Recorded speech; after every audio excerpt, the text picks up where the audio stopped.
स्वागत है आप सभी का फिर से एक नए वीडियो में। दोस्तों आज हम बात करेंगे बिहार में होने वाले शिक्षक बहाली के ऊपर, यानी कि 7वें चरण की शिक्षक बहाली होनी है बिहार में। और 7वें चरण शिक्षक बहाली का इंतजार लाखों अभ्यर्थियों को है कि यह बहाली जो है कब स्टार्ट होगी, कब शुरू होगी। और इसी कड़ी में सरकार की जो मनोदशा है शिक्षक बहाली को लेके, जो प्रोफेसर माननीय चंद्रशेखर हैं, जो शिक्षा मंत्री हैं, उनके क्या वक्तव्य हैं, इसकी चर्चा हम आगे करेंगे। जिसमें शिक्षा मंत्री का कुछ निर्देश आया है परीक्षा लेने के संबंध में। यहां आप देख सकते हैं कि हिंदुस्तान पेपर में जो शिक्षा मंत्री प्रोफेसर चंद्रशेखर हैं, नियमावली बनाने के निर्देश दिए हैं। और ये नियमावली है टेट और एस्टेट को लेके। जो टेट और एस्टेट की परीक्षा लेने के संबंध में सरकार जो सोच रही है, उसी के नियमावली के निर्देश प्रोफेसर चंद्रशेखर के द्वारा दिए गए हैं।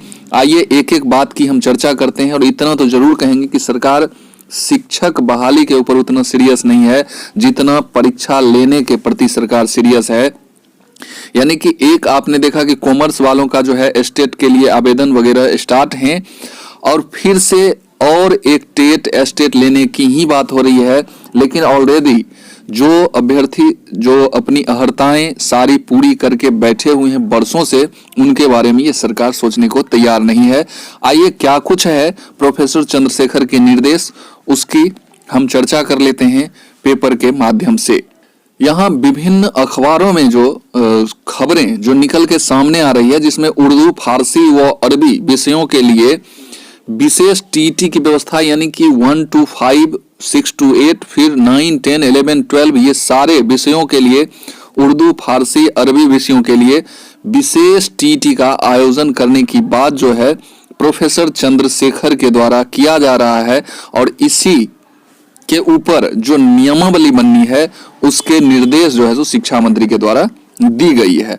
आइए ये पूरी खबर हम पढ़ते हैं। ये हिंदुस्तान पेपर में खबर आया है, और भी अन्य पेपर को आप देखिएगा तो सारे पेपर में आज ये खबर देखने को मिल रहे हैं। चाहे हिंदुस्तान की बात करें, दैनिक जागरण, भास्कर, ये सारे पेपर में ये खबर आज छाए हुए हैं। और इसमें कहा जा रहा है कि हिंदुस्तान में शिक्षा मंत्री प्रोफेसर चंद्रशेखर ने नियमावली बनाने के निर्देश दिए हैं। अब ये जो नियमावली बनाने के निर्देश जो दिए हैं, वो है आपके उर्दू, फारसी व अरबी विषयों के लिए जो विशेष टीटी होगी, उसी के लिए ये निर्देश प्रोफेसर चंद्रशेखर के द्वारा दिए गए हैं। क्या कुछ है पूरे डिटेल से जानते हैं। यहाँ आइएगा तो आपको दिख रहा होगा कि पटना हिंदुस्तान ब्यूरो, बिहार में उर्दू, फारसी व अरबी विषयों के लिए विशेष टीटी एस्टेट की परीक्षाओं का आयोजन किया जाएगा।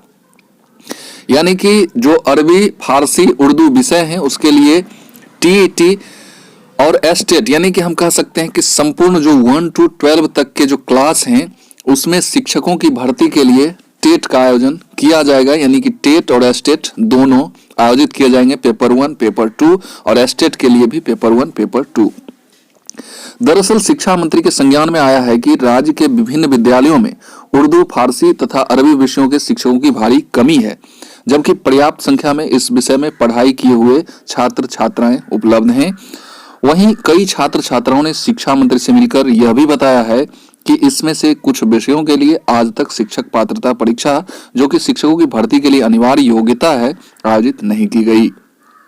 तो इन विषयों के जो अरबी, फारसी, खास करके अरबी, फारसी, उर्दू के तो टीचर हैं, और बहुत सारे ऐसे हैं जो पास भी हैं, तो उनके लिए बहाली आनी चाहिए। लेकिन अरबी, फारसी के बारे में ऐसा अभ्यर्थियों का कहना है कि इसके जो है टेट, यानी कि टीचर एलिजिबिलिटी टेस्ट जो है वो हुए ही नहीं है आज तक, जिसके कारण इस विषयों को रखकर जो पढ़ाई करते हैं छात्र, उनके बीच गहरी निराशा है। और शिक्षा मंत्री ने इसे अपने संज्ञान में लिया, और संज्ञान में लेने के बाद टेट और एस्टेट आयोजित करने संबंधी नियमावली के साथ पूरी कार्य योजना बनाने के निर्देश जो है सो शिक्षा विभाग को दे दिया गया है शिक्षा मंत्री की तरफ से। अब देखिए बीच में ये टेट, एस्टेट, एक तो कॉमर्स वालों का आया, और फिर ये अब जो है उर्दू, फारसी, अरबी वालों का फिर एस्टेट, टेट लेने की बात हो रही है। लेकिन 7वें चरण की जो शिक्षक भर्ती है, उसकी चर्चा माननीय नहीं कर रहे हैं। साथ ही इन विषयों की कुल पदों की संख्या की अगर बात करें, कार्यरत बल की बात करें, और रिक्त पद कितने हैं, ये सारे ब्यौरे डिटेल्स मांगे गए हैं। व्यवहारिक निर्णय लिया जा सके। अब टीएट परीक्षा के लिए उर्दू, फारसी और अरबी विषयों में जो है कक्षा 1 से 5 तक के लिए पेपर 1 और 6 to 8 के लिए पेपर 2 का आयोजन होगा। और इसी प्रकार हाई स्कूल में और+2 वालों के लिए भी एस्टेट के उर्दू, फारसी, अरबी पेपर होंगे, जिसके लिए कक्षा 9-10 के जो टीचर बनेंगे उनके लिए पेपर 1 और 11-12 के लिए पेपर 2 आयोजित करने पर विचार किया जा रहा है। तो इन बातों की चर्चा है। अब इन सारे चीजों की जब कह सकते हैं इन सारे चीजों पर पहल किया जाएगा, टेट फिर लिया जाएगा, एस्टेट लिया जाएगा, लेकिन 7वें चरण की जो शिक्षक भर्ती है उस पर ये जो सरकार है उसकी नजर नहीं है।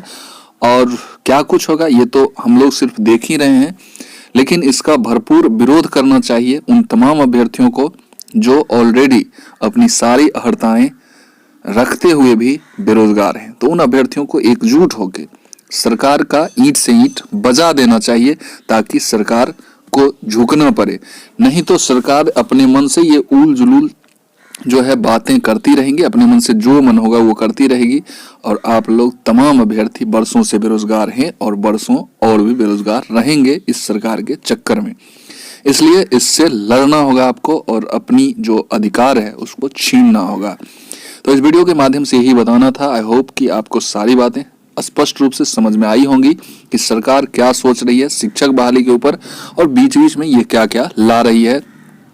इन तमाम बातों को आपको सोचना होगा और इस पर पहल करना होगा। तो इस वीडियो को हम यहीं समाप्त करते हैं और फिर मिलते हैं किसी नए वीडियो में नई एनर्जी के साथ। तब तक के लिए जय हिंद, वंदे मातरम।